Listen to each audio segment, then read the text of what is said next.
The YEARWEEK function returns the year and week number for all values in a date-time column in the format 4-digit year, 2-digit week. Let's begin by creating a beast mode called YEARWEEK. Now, let's see how this looks in our data. It is always a best practice to check your aggregation settings on any column you bring into a card. In this case, we want to make sure the year-week column is not aggregated. You can also format the column as a number and remove the thousand separator. This helps the data become easier to digest.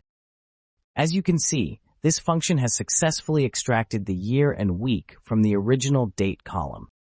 Thank you for watching. Follow Arigato Analytics for more tips for Domo users.